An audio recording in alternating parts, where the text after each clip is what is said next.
अस्सलाम वालेकुम। ये हिंदी नूरानी चैनल है अंसारी साहब। मेरे और भी दूसरे चैनल चल रहे हैं, ताबीज़ 786 एंड अदर चैनल, जिन्हें आप हो सकता है देख चुके हों। लेकिन ये मैंने हिंदी के लिए स्पेशल अम्ल और ताबीज़ के लिए मैंने ये चैनल बनाया है। आज का उन्वान है रूठी हुई मोहब्बत को मनाने के लिए। अगर आपकी मोहब्बत आपसे रूठ गई है, शौहर बीबी से अलग हो गया है या बीबी शौहर से रूठ गई है, बाप बेटे से रूठ गया है या बेटा बाप से रूठ गया है, किसी को भी अपने बस में करने का ये नुस्खा बहुत कामयाब है। इस नुस्खे को करने के लिए चैनल को सब्सक्राइब करें और बेल आइकन को प्रेस कर दें, जिससे मेरी आने वाली वीडियो आप तक सबसे पहले पहुंचे। और वीडियो को लाइक कर दें और शेयर कर दें। इतना करने के बाद सभी को इजाज़त है इस अम्ल को करने की।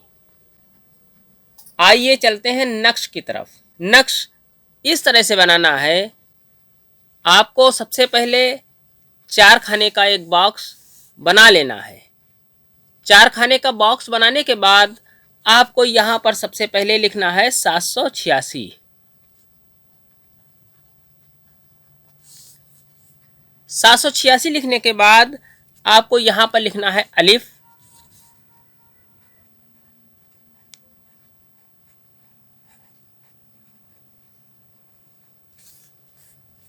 यहाँ पर लिखना है लाम।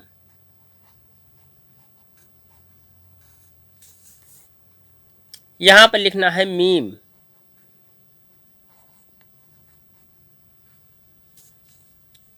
और यहाँ पर लिखना है रे। इसके बाद आपको इसके नीचे यहाँ पर लिख देना है, इस जगह पर अपना नाम।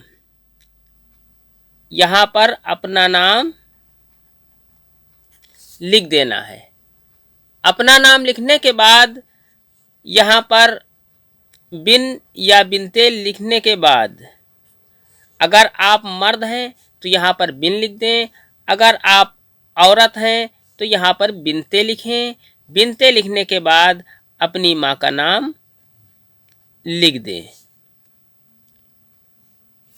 इसके बाद यहाँ पर लिखें हुब।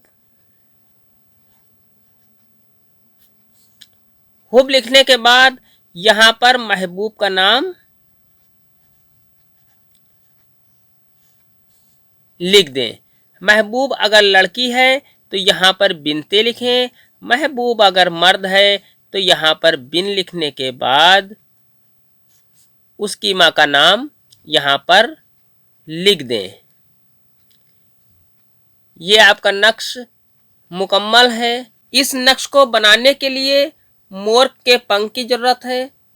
आप मोर का पंख ले लें, मोर पंख ले लें, मोर के पंख की कलम बना लें और इंक इसके लिए कोई भी इस्तेमाल कर सकते हैं। एक सफ़ेद कागज पर इस नक्श को बनाएं। नक्श बनाने से पहले जो इंक आप इस्तेमाल करने वाले हैं, उस इंक में कोई भी इत्र की खुशबू एक बूंद मिला लें, जिससे इंक खुशबूदार हो जाए। इस नक्श को जुमे के दिन यानी फ्राइडे के दिन किसी भी वक्त बना सकते हैं। जब आपका नक्श बन जाए तो इस नक्श को किसी भी टाइम किसी पुराने कुएं में डाल दें। अगर कुआं ना मिले तो कब्रिस्तान में दफन कर दें। अगर ये भी ना हो सके तो किसी बाग वगैरह में दफन कर दें, या आपके आसपास कोई पुराना घर हो जिसमें तकरीबन 5 साल से कोई ना रह रहा हो, उस घर में दफन कर दें। और सबसे आसान तरीका किसी पार्क में दफन कर दें। इंशाल्लाह जायज़ मकसद आपका जल्द से जल्द हल हो जाएगा। आज की वीडियो में इतना ही। मिलते हैं इंशाल्लाह अगली वीडियो में। तब तक के लिए अल्लाह हाफिज़, दुआ की दरखास्त के साथ।